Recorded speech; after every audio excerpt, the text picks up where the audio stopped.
Hola, ¿qué tal? Sean todos ustedes bienvenidos a una emisión más de su programa, Educarte Fiscal, por supuesto a través de la plataforma IMEFI TV. Y es para mí un gusto saludar a mi compañero y amigo, el maestro Luis Alberto Morales Sosa. ¿Cómo estás, Luis? ¿Qué tal, Alex? Muy bien, muchísimas gracias por la presentación. Amigos de Educarte Fiscal, como siempre, un gusto estar aquí con ustedes, dándoles la bienvenida a este nuevo programa y obviamente aquí por IMEFI TV. Gracias, Luis. Bueno, pues traemos un tema que consideramos que es de interés para todos ustedes. Y es un tema que, si bien la mayoría de los contadores lo manejan, querido amigo Luis, no todos sabemos a profundidad cuál es el alcance que tiene el mismo, ¿no? El día de hoy hablaremos precisamente de lo que es el domicilio fiscal. Algo que no debemos de confundir, no estamos hablando de residencia, si bien tiene cierta relación, no es lo mismo. Entonces, Luis, ¿cuáles son tus primeros comentarios, amigo, en cuanto a el domicilio fiscal? ¿Qué alcances, qué problemática, qué asunto debemos de poner especial atención? Pues son varias vertientes, Alex, porque obviamente el domicilio fiscal, como bien lo comentas de manera inicial, no tiene nada que ver con el factor de vinculación.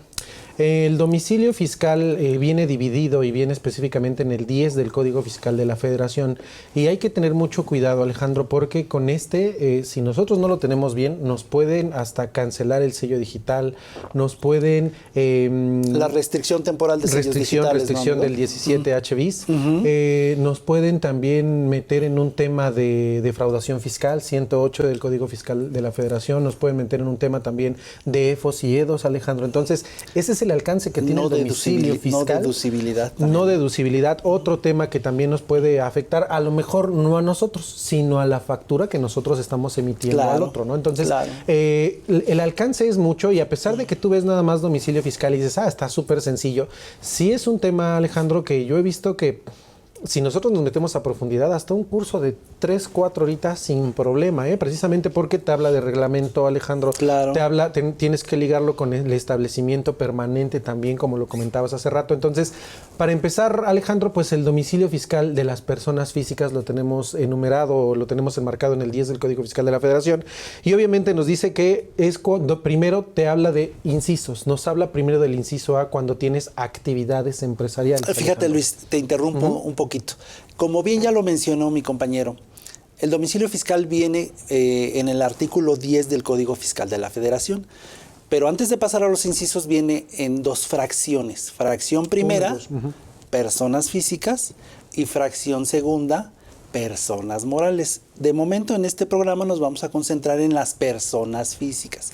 Como bien ya lo empezaba a mencionar el maestro Luis, precisamente el inciso A de la fracción 1 del artículo 10 del Código Fiscal de la Federación nos habla de que se considerará domicilio fiscal aquel lugar donde se lleven a cabo las actividades empresariales de la persona física. Pero no deja de resaltar, querido amigo, que precisamente no todas las personas físicas desarrollan actividades empresariales. Y no me voy a ir tan lejos, amigo. ¿Qué sucede?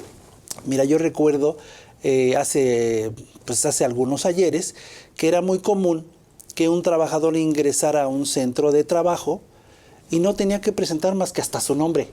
Capaz que ni identificación ni nada. Sin embargo, ahora, con toda la tecnología de vanguardia que ha estado manejando la autoridad, utilizando información mucho más puntual, cuando te piden un RFC, cuando se te solicita un número de preafiliación al Seguro Social, evidentemente ahora ya te piden la constancia de situación fiscal, donde precisamente venga sentado el código postal del domicilio fiscal en cuestión para un trabajador, amigo. Todavía no estoy hablando de actividades empresariales, estoy hablando apenas del trabajador. Entonces, vemos pues cómo el domicilio fiscal se está convirtiendo en una herramienta importantísima para la autoridad para efectos de fiscalización. Entonces, retomando el punto que mencionaste y amplió un poquito, amigo. Fracción primera, inciso A. Nos hace referencia a que el domicilio fiscal, cuando se desarrollen actividades empresariales o se encuentre el asentamiento de negocios. Ese será el domicilio fiscal. Pero reitero, y no quiero quedarme con la palabra. Estamos hablando de actividades empresariales de las personas físicas, lo cual nos deja de lado o sesgado precisamente, oye, ¿y qué pasa con aquellas personas físicas que se dedican al uso goce temporal?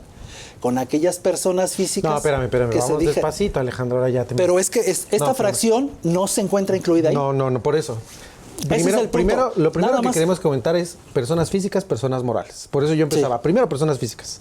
Cuando tú me dices inciso A, B, C, el inciso A, como bien lo comentas, nos habla de actividades empresariales. Entonces, desde ahí tenemos que empezar, Alejandro. Lo que bien comentas, no todos son actividad empresarial. Entonces, primero tenemos que entender qué es la actividad empresarial, que eso también viene en 16 del Código Fiscal de la Federación, que si no mal recuerdo, por ahí desde hace como un año, Alejandro, debemos de tener un programa precisamente que habla de actividad empresarial. Correcto. No hay modificación a este artículo en el último año, entonces se pueden regresar a verlo sin ningún problema. Y así rápidamente la actividad empresarial nos define el 16, que son actividades de comercio y las actividades ganaderas, pesqueras, los agapes, vaya.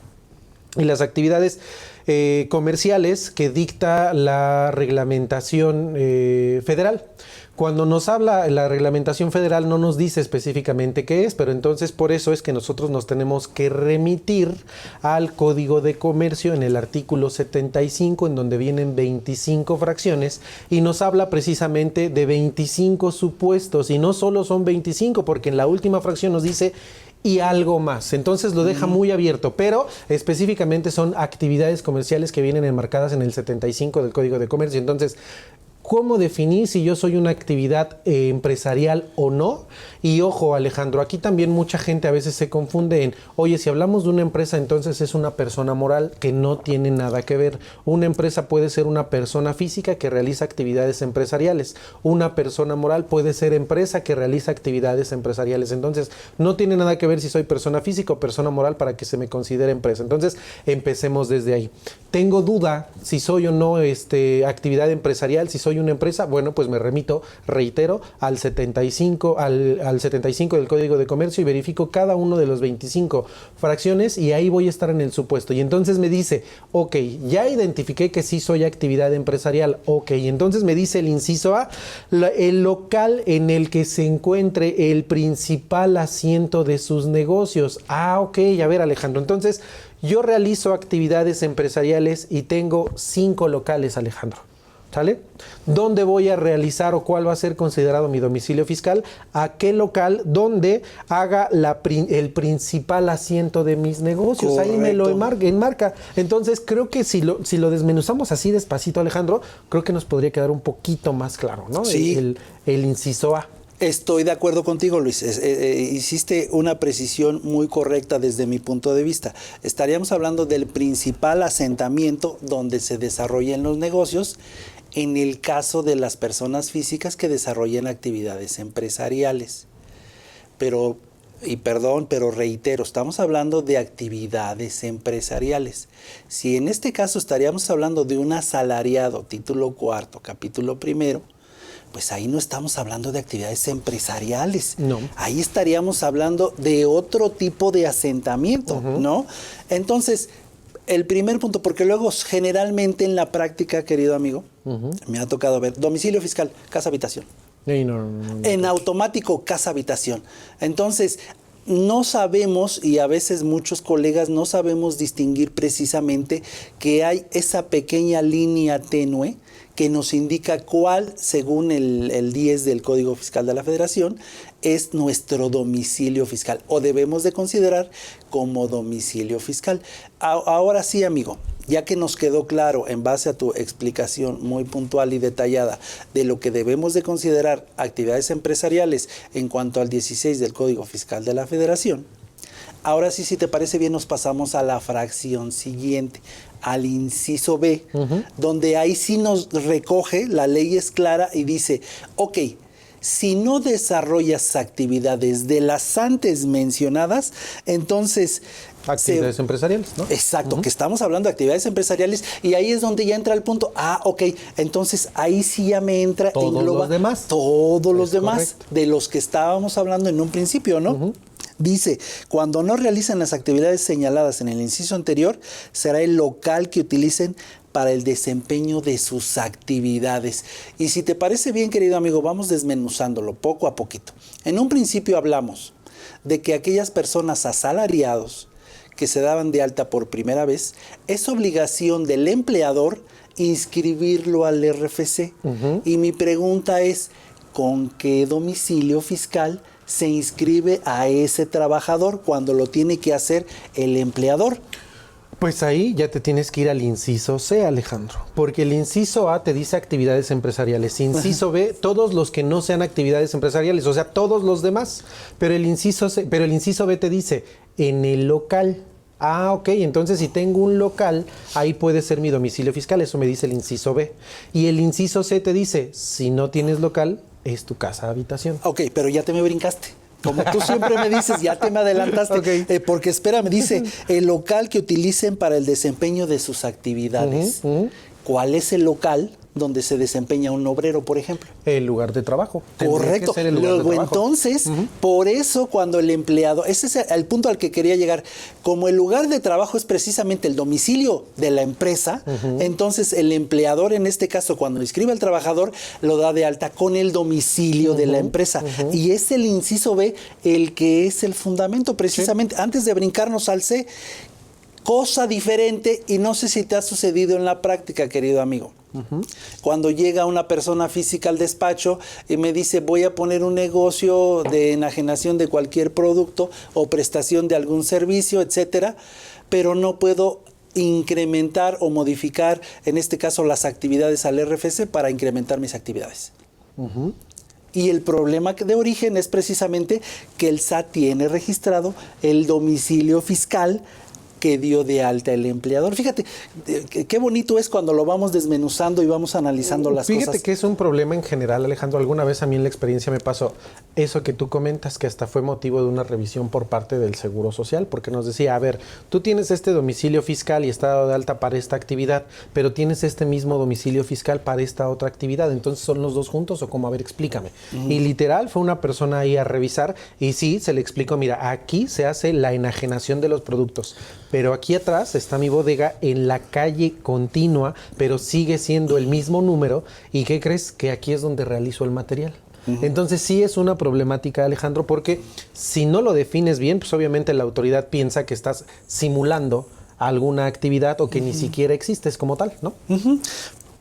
Poniendo otro ejemplo, amigo, empecé con el de salarios, pero ahora vamos a suponer que es una persona física que se dedica al título tercero, título cuarto, el de uso o goce temporal. Arrendamiento, 114, título cuarto. Título cuarto. Ok. Capítulo cuarto, si no me equivoco, ¿no? Tercero, sí, tienes razón. Capítulo tercero. Título cuarto, capítulo tercero. Una persona física que se dedica al uso o goce temporal de bienes inmuebles, evidentemente. ¿En qué fracción va a caer? ¿En el inciso A? No, no es actividad empresarial. Evidentemente. ¿O va a caer en el inciso B o caería en el inciso C? Depende, Alejandro. Yo siempre he dicho, cada caso es algo en específico. De manera general te podría decir, cae en el B. ¿Sale? Yo considero igual. Pero imagínate que se dedica a realizar arrendamiento de varios locales comerciales de una plaza. Por ejemplo, tengo una amiga que se dedica a rentar locales del aeropuerto de Monterrey. Entonces, ella sí tenía su oficina literal para prestar esta situación. Tenía su local. Entonces, ¿cuál vendría siendo su domicilio fiscal? El B. Claro, el inciso B, que es el lugar donde se desempeñan las actividades. Pero, ¿qué pasa si no tengo local, Alejandro? Ah, bueno, ahí sí ya nos brincamos. ¿Ya viste cómo al siguiente inciso. O sea que vamos de alguna manera desmenuzando y descartando cada opción en este caso, ¿no? ¿Por qué lo comentamos? Porque es muy común que generalmente se le presente, bueno, cuando llegan a mí los clientes o los prospectos de clientes me dicen, oiga, contador, quiero dar de alta, como ya lo mencioné, una negociación de compraventa, voy a enajenar ropa, por ejemplo. Pero me habían dicho que podía poner mi domicilio fiscal en mi casa. Entonces, de entrada, no se ha hecho el análisis previo del artículo 10 del Código Fiscal de la Federación, porque ese es como algo que se viene haciendo generalmente, pero no es una práctica correcta, amigo, ¿no? No es una práctica correcta porque no es eso lo que establece el artículo 10 del Código Fiscal de la Federación. Y si me lo permiten, ahora sí vamos a pasarnos, Luis, si te parece bien, al inciso C de la fracción primera del artículo 10 del Código Fiscal de la Federación, donde ya analizamos el punto A, el punto B y ahora nos vamos al punto C, el cual nos dice, muy bien, si no es posible identificar en dónde se llevan a cabo las actividades, pues ¿cuál crees que va a ser tu domicilio fiscal? Tu casa habitación.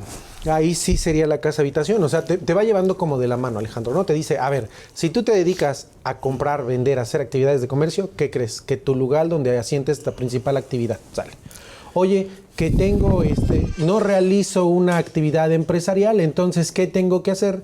Pues obviamente lo hago en uno de los locales. Ah, muy bien, sin problema. Oye, no realizo actividad empresarial y aparte no tengo un local como tal. Ah, bueno, pues ahora sí puede ser tu casa habitación. Entonces, por eso digo, te va llevando de la mano y hay que poner mucha atención y como lo comentaba desde un principio, cada caso en específico va a tener algunos momentos y algunas situaciones que son contradictorias con otras. Porque muchas veces por la misma experiencia, Alejandro, yo he visto que los contadores o los mismos clientes o contribuyentes te dicen, ah, mira, yo ya sé que como realizo cierta actividad, mi domicilio fiscal va a ser este. No, a ver, espérate, tenemos que ver la situación, si sí te conviene o no te conviene, si sí es así o no es así. Porque imagínate, vamos a poner el supuesto, Alejandro, tú me ponías, vamos a poner ahora el ejemplo. Imagínate que realizas arrendamiento desde el extranjero, Alejandro. Tú tienes tu casa habitación aquí en México, te vas de mojado, te vas de vacaciones y ya no regresas, no sé, alguna situación en específico pasa, te vas a otro lado.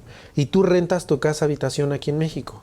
¿Cuál sería ahora tu domicilio fiscal, Alejandro? Bueno, no puedes rentar la casa habitación porque la casa habitación dejó de serlo desde que estás habitando en el extranjero, ya no es tu casa habitación. Estás rentando un bien, muy bien, cualquiera que sea. Pero ¿y cuál sería tu domicilio fiscal? Si no presentaste la constancia de residencia, seguiría siendo el que manifestaste en el SAT. Correcto, porque tienes 15 días únicamente para realizar el movimiento. Y si no lo realizas, quedas con tu mismo domicilio fiscal. Sí. Eso es algo que sucede. Fíjate, qué interesante porque lo planteas de tal forma en que en la vida real se da, amigo. Totalmente. O sea, eso es bien común que la gente dice, pues me voy a ir a trabajar al gabacho, me voy tal vez de mojado. O digo, no vamos a dar ideas aquí, ¿verdad? Pero se van a trabajar, se van de turistas y se quedan a trabajar. Pero es bien común porque como no presentaron el aviso de cambio de residencia, pues sabes que la autoridad va a considerar que tú sigues. Y fíjate, ahorita que comentas eso, Alejandro, te dice que presentes un aviso. Sí. ¿Cuál aviso? ¿Cuál formato? No existe como tal. Buena Entonces pregunta. Únicamente haces la modificación como tal dentro del portal y esa es precisamente la que va a fungir para ti, para que puedas considerarla como, sale, mira, yo ya te avisé desde hace 15 días y porque un oficio como tal, un machote que exista, cambio de misión. Yo no lo he visto, Alejandro, no sé si tú lo hayas visto, yo no. No en la práctica. Pero bueno, estamos hablando del deber ser, amigo, ¿no? Sí, de lo que se debe de contemplar cuando estos casos se dan. Y mira, vamos a hablar, no sé si te parece bien que nos vayamos a un pequeño espacio publicitario, amigo, porque quiero tomar el siguiente párrafo del inciso C, de la fracción primera del código, del artículo 10 que estamos hablando, donde empiezan a haber problemas cuando la autoridad no logra localizar. Ya termínalo, Alex, regresamos con personas tu domicilio fiscal. Ajá. No, vamos porque aquí va a estar muy interesante. Vamos a un pequeño espacio publicitario y regresamos, por favor.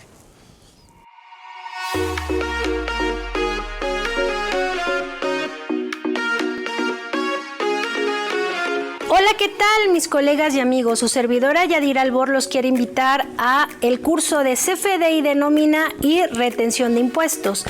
Este curso forma parte del diplomado de CFDI, pero si tu interés está en la nómina, cómo timbrar los conceptos, qué saber de previsión social, REPSE y todos los temas que tienen que ver con el timbrado de la nómina, cómo hacer que no te lleguen esas invitaciones que no te dejan dormir, te esperamos en esta tu casa IMEFI.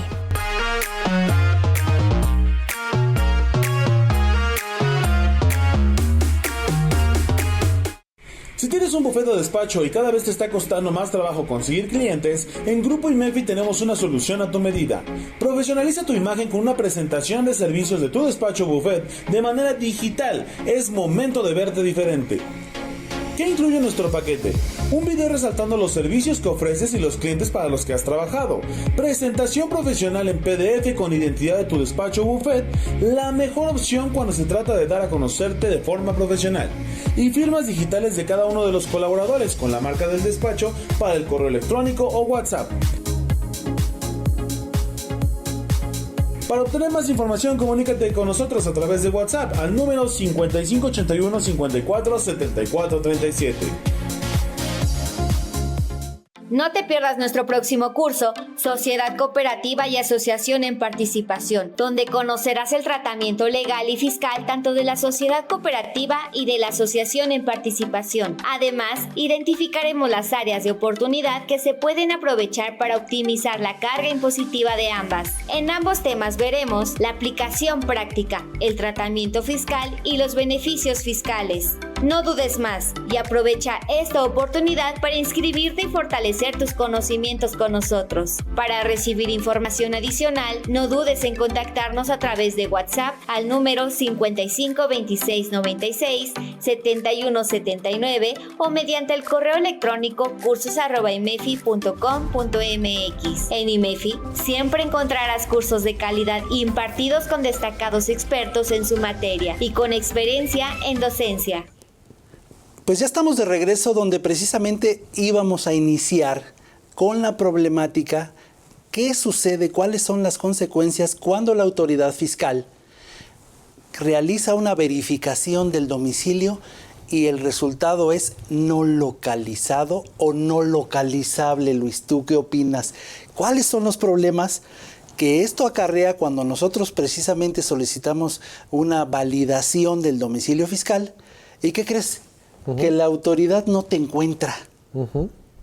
¿Cuáles son las consecuencias, amigo? Pues primero, al ser no localizado, Alejandro, pues obviamente tienes muchas implicaciones que son las que comentábamos al principio del programa. Y digo, podríamos empezar, no hemos platicado, Alejandro. Primero te dice, ¿sabes qué? No te encontré. Hice una revisión y ¿qué crees que no te encontré? La autoridad, aquí el inciso C del 10º del Código Fiscal de la Federación te dice que al no estar encontrado, no estar localizado, tienes 5 días para desvirtuar esta situación.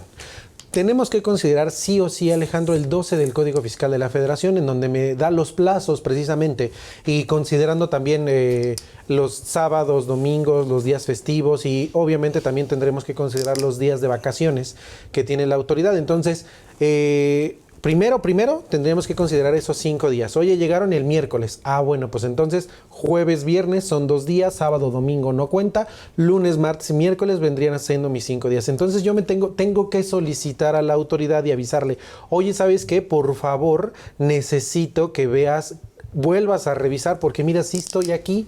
Entonces tú solito vas a hacer cosa que no tiene el IMSS, Alejandro, Es otro tema que también tenemos que tratar porque, por ejemplo, aquí te pueden notificar por buzón tributario, Alejandro. ¿Sabes qué? No te encontré. Órale. Pero el IMSS, ¿qué crees? Que no lo aplica así. Y te da de baja tu registro. No, pero no te me adelantes, amigo, porque este es tema para otro programa y ya estás tú hablando. Pero mira, inicialmente la autoridad te va a dar 5 días para que tú avises, le solicites que te vuelva a revisar. A lo mejor no ven esos 5 días porque obviamente la autoridad va a tener un plazo de 30 días, si no mal recuerdo, para venir a hacer la revisión. Y ya te va a poner como localizado y va a llegar y va a ver que sí estás y que sí eres tú y demás, ¿no? ¿Qué pasa, Alejandro? A mí lo que me preocupa es qué pasa si no te encuentra.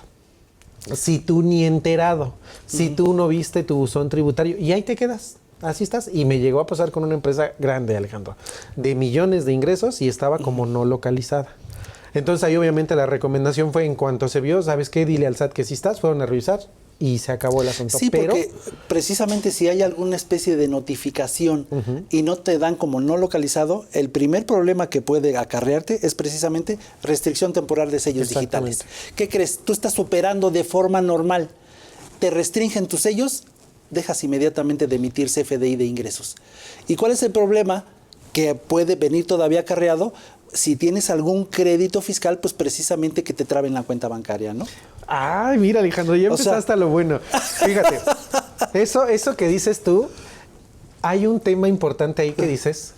¿Qué pasa con los créditos fiscales que tú tienes, Alejandro? De acuerdo al 91, tenemos un crédito fiscal cuando nosotros le debemos a la autoridad cierta cantidad, y eso ya ustedes lo saben, amigos. Déjame, te pongo un ejemplo rápido. No, pero termino la idea. Porque me llegó la... Bueno, que ya vas. Ya sabes que estoy afecto a las redes sociales y dice, contador, me avisaron que tengo un crédito fiscal. ¿Lo puedo utilizar para adquirir coche? Lo dejo así nada más. Dale. ¿Qué pasa cuando nosotros tenemos un crédito fiscal como lo determina el 91 de la Ley del Impuesto sobre la Renta? Cuando nosotros tenemos un crédito fiscal y estamos como no localizados, Alejandro, no va a fungir la prescripción. Esa es la primera afectación que nosotros vamos a tener. Tú comentabas la de la cancelación de los sellos digitales. Sí, así lo dice el 17H bis. Pero ¿qué crees, Alejandro? Yo nunca he visto y no sé de nadie. Si ustedes saben de alguien, por favor, háganmelo saber. Yo no sé de nadie que le hayan restringido su sello digital por domicilio fiscal no localizado. Hasta el momento no sé. Así dice la ley, pero afortunadamente no se les ha ocurrido. Pero lo que sí hacen, Alejandro, lo que sí existe en la materia es, ¿qué crees? Que tengo un crédito fiscal. Pero no prescribió. No prescribió porque, ¿qué crees? Como no estás localizado. Como no estás localizado, se interrumpe. No te pude avisar. Y como no te pude avisar, no empezaron a contar tus plazos de la prescripción. Y entonces, en ese sentido, ¿qué crees, Alejandro? En el momento que tú le digas a la autoridad, ¿qué crees? Aquí estoy. Y aunque ya haya prescrito tu crédito fiscal, ya apareciste, Alejandro, págame lo que me debes, por favor. Entonces, esa sí sería una de las afectaciones importantísimas que tendríamos. Ahí te va una de la vida real, que sí me ha pasado. Okay. O sea, precisamente, un contribuyente persona moral, título 2, necesita realizar el trámite de empadronamiento en el padrón de importadores. ¿Cuál es el requisito fundamental? Domicilio. Que te encuentres localizado y localizable. No lo haces, pides la solicitud ante la autoridad y no te encuentran, ¿qué crees? No puedes bajo ninguna circunstancia completar tu trámite. Entonces, sí es importante. Estoy hablando evidentemente de personas morales, pero ¿qué sucede con una persona física que no se encuentra con domicilio localizable, pues precisamente puede llegar hasta que no te devuelvan. ¿No? Localizado, que no es lo mismo que localizable, bien dicho. Localizado es que ya llegó la autoridad y te encontró. Localizable es que el domicilio es localizable, pero el inspector, la persona que fue enviada por la autoridad del SAT, pues no dio con el domicilio, ¿no? Y dijo, no lo encuentro, y tan. Entonces, esas es precisamente las consecuencias que puede tener cuando estamos hablando de domicilio fiscal, ¿no? Imagínate, vuelvo a lo más básico, una persona asalariada. Una persona asalariada, cuando de entrada le dicen, vas a entrar a trabajar a este centro de trabajo, tráeme por favor tu constancia de situación fiscal. Y llegan y te dicen, oiga, ¿y eso con qué se come, contador? ¿Dónde lo saco? ¿Dónde lo tramito? ¿Necesitas firma electrónica? ¿Necesitas tal vez sellos digitales? Entonces, son cuestiones que debemos de analizar para que no tengamos ese tipo de problemas cuando hablamos precisamente de domicilio fiscal. Y el segundo párrafo, que todavía no hemos hablado del inciso C, es precisamente donde nos dice, a ver, chaparrito, no te encuentro por ningún lado. No puedo identificar tu domicilio fiscal. Te cambiaste y no me informaste. Si aplica, entonces, suspensión temporal de sellos digitales. Y si no, voy a tomar en cuenta la información que hayas manifestado ante las instituciones financieras. Es decir, ¿tienes cuenta de banco? Bueno, pues yo te voy a fiscalizar mediante la información que tú hayas proporcionado al banco en cuestión. No nada más al banco. Sí, no, a todo. A las de ahorro. Sí, todo el sistema financiero mexicano. A las de préstamo. Entonces, fíjate, Alejandro, aquí lo que yo veo es que la autoridad se cubre. Donde, ¿sabes qué? Tú no estás cumpliendo con tu obligación, pero no te preocupes, yo te puedo encontrar. Y acuérdense que ya no existe el secreto bancario, en donde normalmente la autoridad, el sistema financiero mexicano tenía la oportunidad de cuidar los datos de sus clientes. Como ya no existe a partir del 2005 las modificaciones y en 2015 efectivamente ya dejó de funcionar en México, resulta que se avala de todas las operaciones que tú realizas con el sistema financiero, ya lo comentaba con las cooperativas de ahorro y préstamo, en alguna de estas instituciones a fuercita tienes que estar. Sistema financiero, banco, cualquier banco. Sistema de ahorro, cualquiera de las SOFOM, cualquiera de esas que te puedan ayudar, también. Oye, y las de préstamo, o tienes o no tienes, en algún momento te voy a cachar. Y ese domicilio fiscal que tú diste de alta allá, yo lo voy a considerar como autoridad, como domicilio fiscal. O sea, no te puedes esconder por ningún lado, Alejandro. Fíjate, Luis, que acabas de mencionar algo bien importante. Mira, en la vida, por eso me gusta platicar aquí de los casos reales de que nos suceden en el despacho. Porque yo he tenido de todo tipo de clientes, bueno, y algunos que ni siquiera han sido mis clientes, pero a veces las personas se acercan queriendo o pidiendo de ti que los convenzas para que se inscriban al RFC. Sí. No, contador, es que yo llevo mucho tiempo trabajando de esta forma y nunca me ha pasado nada. Es más, así lo hizo mi padre, así lo hizo mi abuelo y así lo estoy haciendo yo y no ha pasado nada. No toman en cuenta que los avances tecnológicos de parte de la autoridad los ha hecho mucho más eficientes, ¿no? Dicen, pues nunca me han cachado. Y la verdad dudo mucho que me cachen, ¿no? Pero dejan de lado, precisamente, no se percatan de que hay mucha información al alcance de la autoridad que precisamente puede hacer uso de ella para fiscalizarnos. El domicilio fiscal evidentemente es uno de ellos. Ya empezamos a desmenuzar precisamente el 10 del código, en el cual vemos qué sí se debe de considerar o cuál es el deber ser del domicilio que tiene la autoridad para coercionarnos en este caso, a declarar los ingresos que estamos percibiendo que incrementen positivamente nuestro haber patrimonial. Pero bueno, entonces, ¿qué sucede si sencillamente yo realizo actividades, Luis, y no estoy inscrito al RFC? La autoridad tendrá elementos para poder ubicarme físicamente, para poder establecer mi domicilio fiscal. Pues de acuerdo a lo que te dices aquí, obviamente sí, Alejandro, sabes que no te preocupes. Fíjate que, acuérdate, Alejandro, nos tenemos que regresar a la base del derecho fiscal cuando hablamos del hecho imponible y el hecho generador. Entonces, son dos supuestos totalmente diferentes. El hecho imponible es que yo me dé de alta en el SAT. Oye, pero a lo mejor yo no me doy de alta y realizo el hecho generador. Vamos a poner un supuesto.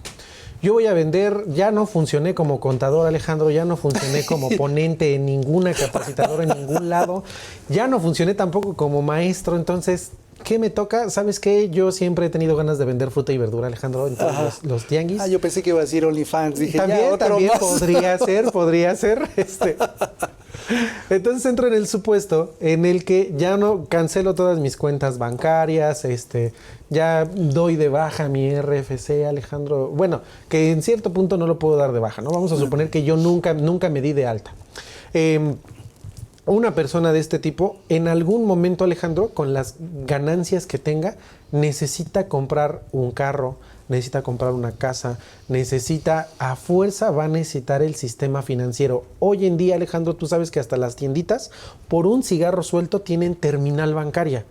He visto también que ya hasta en el sobre ruedas también ya están recibiendo con terminales bancarias. Entonces, esto que implica que en algún momento van a ser localizados por la autoridad fiscal. Como bien lo comentabas, oye, llevo generaciones a lo mejor vendiendo fruta, verdura y nunca nos han cachado. Pues sí, nunca, porque acuérdense que antes todo no estaba bancarizado, acuérdense que antes no todo, había mucho efectivo. Recuerden que la postura, no de hoy, pero en un futuro, es que la autoridad tenga los factores suficientes para poder recaudar como en otros países de primer mundo. Hablo de Europa, China, en donde ya no existe la moneda, el papel moneda. Cuando México llegue a ese supuesto, ¿qué crees, Alejandro? Que todos sí o sí necesitan tener todo su domicilio fiscal y necesitan declarar, es más, solita se va a hacer, van a tener ya su cálculo como tal, Alejandro. ¿Por qué? Porque ya va a estar, ¿sabes qué? Te entró dinero en la cuenta, ya me debes impuesto de tanto. Ya en todo caso nuestro trabajo, eso no significa que vamos a perder el trabajo. Nuestro trabajo sería desvirtuar la situación, Alejandro. ¿Sabes qué? Este no fue un ingreso porque me lo prestaron, me lo dio mi mamá, mi papá, me lo dio mi hijo, no sé, muchísimas cosas, ¿no, Sí, Alejandro? no es un incremento Pero real. la autoridad sí tiene dentro de sus facultades la oportunidad de que si no hiciste el hecho imponible que fue darte de alta y realizaste el hecho generador, ya nada más para terminar la idea, sí tiene la oportunidad de ellos darte de alta en el RFC y obviamente asignarte un domicilio fiscal. ¿De acuerdo a qué? Como lo comenta el inciso C del 10º del Código Fiscal de la Federación, de acuerdo a las oportunidades que tiene con otros para poder solventar el domicilio que tú diste en esos otros lugares. Fíjate, y cerrando un poco ya en la recta final de este programa, Luis, nos habla el último párrafo del 10, precisamente de la práctica de las diligencias. Oye, manifestaste un domicilio fiscal diferente a donde llevas a cabo tus operaciones. Es más, hasta ficticio si quieres. No existe una calle y un número que no existe. Entonces, ¿cuáles son las facultades de la autoridad? ¿Sabes qué, chaparrito? Donde sea que realices actividades, donde sea que te encuentre, ahí te va a fiscalizar. Entonces, de todas maneras, Luis, Juan nos llamamos. O sea, ¿a qué es a lo que queremos llegar con este tipo de pláticas? Precisamente, a que razonemos la importancia de establecer un domicilio fiscal. Nos queda claro que el pago de las contribuciones precisamente es una obligación constitucional, la cual todos los mexicanos estamos, bueno, no solamente los mexicanos, ¿verdad? Bueno, la Constitución dice que los mexicanos están obligados al pago de las contribuciones en forma proporcional y equitativa, ¿no?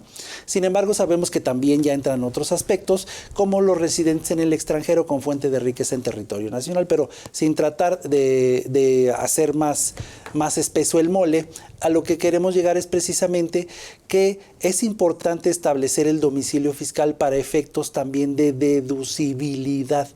¿Qué sucede? Todos tenemos ahorita, ya se nos hace bastante común precisamente, que cualquier trabajador traiga su constancia de situación fiscal para poder nosotros, o los empleadores, o los contribuyentes que tienen a su cargo trabajadores, poder deducir el salario que se le paga por esa relación laboral que tiene con el empleador por concepto de sueldo. Si no tenemos esa formalidad de registrar el CFDI de nómina, pues entonces, ¿cuál es el problema conducente? Precisamente que la nómina que se pague no sea deducible. Y aquí es donde entramos en cierto conflicto los contribuyentes con sus trabajadores, porque es obligación de ellos mismos mantener actualizado el domicilio fiscal. Sí. ¿Qué tan común es, Luis? ¿También? Precisamente que los trabajadores se cambian de domicilio y no hacen por actualizar su domicilio fiscal. Para efectos fiscales una cosa y para efectos de seguridad social otra, amigo. Otra. O sea, cuando estamos hablando de riesgos del trabajo, precisamente de riesgos de trayecto entre su casa habitación y el lugar de trabajo, si no se encuentra actualizado el domicilio fiscal, pues ¿qué crees? No vas a poder ejercer ese derecho de cobrar un beneficio de un riesgo de trabajo que probablemente así sea calificado. Tu porque salario, no Alejandro, tienes nomás es tu salario. Porque no tienes actualizado el domicilio fiscal. Exactamente, amigo, ¿no? sí, justo así, Alejandro. Fíjate que ahorita lo acabas de comentar y muy puntualmente, creo que es muy necesario dos cosas, Alejandro. La primera, a partir del 2024, si no mal recuerdo, la 3.7.11, resolución miscelánea fiscal, nos dice que nosotros como patrones tenemos la obligación de dar de alta al trabajador. Pero también nos dice que nosotros tenemos la obligación de dar de baja al trabajador. Sí, siempre. Sí, continúa. Pero Alejandro, ahora sí es muy puntual la resolución miscelánea. Entonces ya te marca que no nada más tú tienes que hacer el alta, sino que también la baja. Y eso, amigos, también tenemos que considerarlo porque cuando nosotros realizamos a veces la baja del IMSS, Alejandro, yo hablo del RFC como tal. Cuando nosotros hacemos la baja del IMSS, se nos olvida a lo mejor hacer la baja del RFC y le dejamos a lo mejor obligaciones al trabajador. Sabemos que sueldos y salarios no tienen obligaciones como tal, pero es nuestra obligación como patrones. Eso en el primer sentido. Y en el segundo, los trabajadores están obligados sí o sí a hacer su modificación del domicilio fiscal, pero también tenemos otro problema, Alejandro. Haz una modificación del domicilio fiscal en el portal del SAT. ¿Qué te pide, Alejandro? Firma electrónica. Tu firma electrónica. O por lo menos tu clave CIEC, ¿no? Oye, pero si cuando yo fui al SAT nada más pedí mi domicilio fiscal, mi constancia, y nunca pedí mi clave, Alejandro, porque yo no necesito, soy asalariado. No estoy obligado a emitir CFDI. Exactamente. Entonces no necesito mi clave CIEC. Fíjate. Entonces son como que van amarrando cositas y detallitos. Pero fíjate, no quiero dejar pasar el comentario que acabas de decir, amigo, porque si no todo mundo que te escuchó va a entrar en pánico. Ajá. Y va a decir, oye, entonces ya tengo la obligación de darlo de alta y darlo de baja. existe. No. La regla de la resolución miscelánea que acaba de hablar el maestro Luis es correcta. Pero ¿cómo hacemos para que no caiga esa obligación administrativa en el contribuyente, persona moral o persona física que tiene a cargo los trabajadores? Precisamente solicitándole al trabajador, ¿sabes qué, chaparrito? Usted va al SAT y se me da de alta.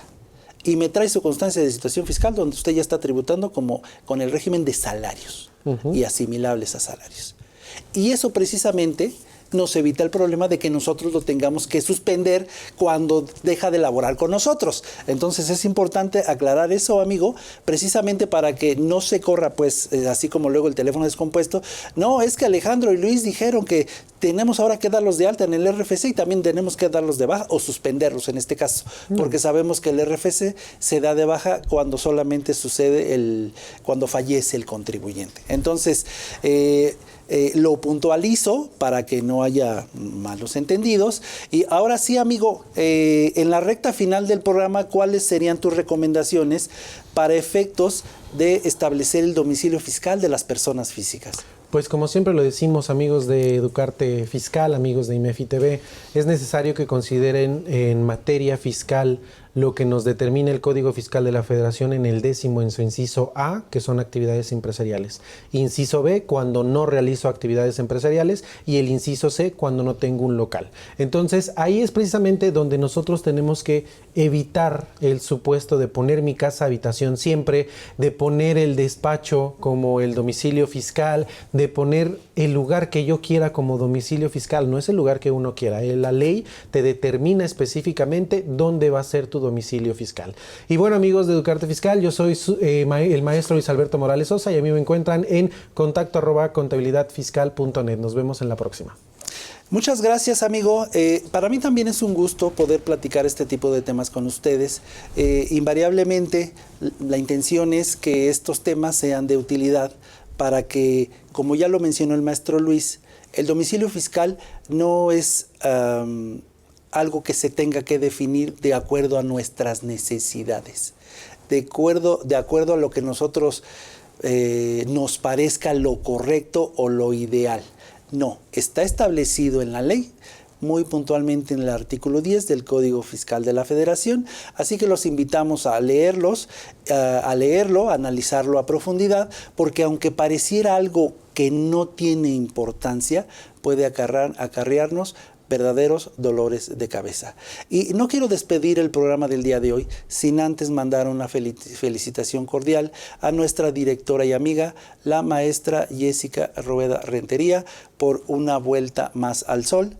Jessy, te mandamos un fuerte abrazo y bendiciones. Amigos, de nuestra parte es todo. Nos vemos hasta la próxima.